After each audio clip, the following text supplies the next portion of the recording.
Okay, so RE9 has been revealed now for a few days, and I think for the most part, everyone's very excited. There's a lot of hype going around for the game at the moment for a lot of good reasons, but there's also been, weirdly, some hate for the game. Now, these opinions mostly come from places like Twitter and Reddit, so you can kind of already expect what some of them may be. I think one in particular might have some kind of justifiable reason behind it. But we'll get to that obviously near the end. But one I saw straight away is just like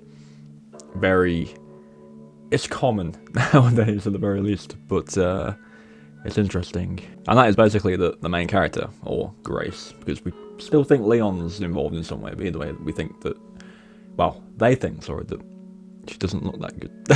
It's like, that's what you're going for, that's the thing you're going to pick at from this trailer. By the way, again, it's been 4 days.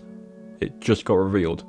This is the first time I've seen it, and people are already saying that the character doesn't look good. And I'm not even talking like story-wise or kind of, you know, the effect the character's going to have on the franchise or whatever. I mean, physically looks bad. Like, okay, we're looking at the same game right now. If you look at the RE engine, it's very good, you know. And I'm not someone who kind of like obsesses over video game characters, but the characters look good in this engine. They all look good. They're all kind of normal looking people. I don't get what the problem is, but that's a weird thing to kind of look at the game and go, yeah, this looks bad because of that character. It's weird.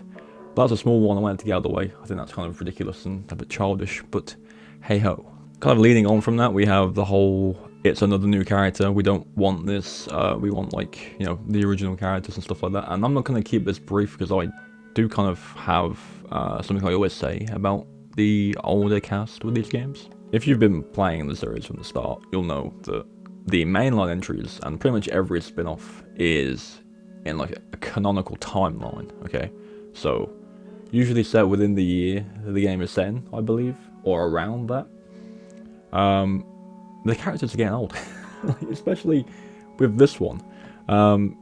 So yeah, apparently there is going to be Leon in this game. Apparently he is a big presence in the game, and people are saying he's playable, people are saying he's not playable, or people are saying he plays both. I have no issue with that. Even if he was just in it as like a character, but not playable, that'd be fine. But even if he wasn't in it, that'd be fine. I think, you know, it was more present with RE7 and 8. Now, RE7, I'll give it some leeway a little bit because Ethan wasn't really like an established character in that game, and that was the whole point. Like, he was this new character they made who was essentially a nobody for the purpose of the player. Like, you were supposed to kind of relate to it a little bit more, you know, as opposed to Leon or Chris, who like is very much experienced in the situation.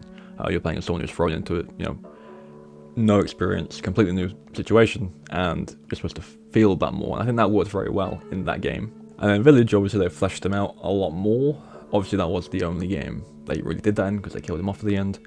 I think they should keep doing new characters, you know. With Grace, obviously she's not completely new, like it ties back to obviously Resident Evil Outbreak, which is a very old game now. But she's a new character, and I like that. I also think while the current cast is still around, they should play a part in the games in some way or another, but we'll just have to wait and see. Apparently Leon's part of this one, so we'll see how big a role he has in the game. And then finally, the big one I saw was that this game is going to be an absolute flop because it's just a nostalgia bait game. And in a way, I see it. I do see the nostalgia bait with the game, especially from the trailer. But I'm not going to like completely judge it on that. I think, you know, I'm very excited to go back to Raccoon City. Like, I think it's about time that did happen after, you know, years of not being there. I think it's a good way to kind of round out everything that's been going on in the modern games, if that's what they're going to do, and a way to kind of show new players, you know, more of that location. Obviously, again, if you're a new player, you've played the 2 remake, the 3 remake, you've played through the events of Raccoon City from the perspective of 2 different characters, or 3 different characters, and you know what happens to the town, that's fine. But there's so much more there than just those games to explore, and I think it's a good way to kind of bring the town back with characters that have ties to it that, you know, it isn't as easy to access as the current remakes are. You know, Outbreak is kind of locked to the PlayStation 2, I believe, or a very scuffed PC version I'm sure you can get hold of, but, you know, it's a good way to bring the town back for new people, and I think that's a good thing for newer players who want to experience more of that side of the story.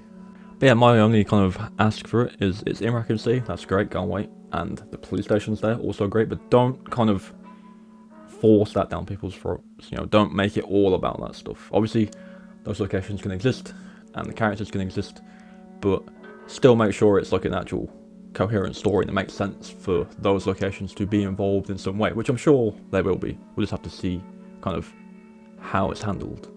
But yeah, that's pretty much going to do it. I think overall, with kind of people's opinions at the moment, it's mostly positive, like I said, and I'm kind of on the positive side of it too. But like I said, it's been, what, less than a week at this point? One trailer, nothing really else has been said. Give it time, let them, you know, continue making the game, showing the game off, and then when it's out and you've played it, then judge it. Like, 9 times out of 10, you know, we're all going to play it, and you probably get some enjoyment out of it. People aren't going to like it. I don't think that's, you know, not going to happen. People are not going to like it. But don't, like, just judge it over one trailer. That's all I ask. But that's going to do it. Leave your thoughts on, obviously, the trailer down below. You know, any thoughts you have of the game initially, let everyone know. And yeah, I'll catch you guys in the next one.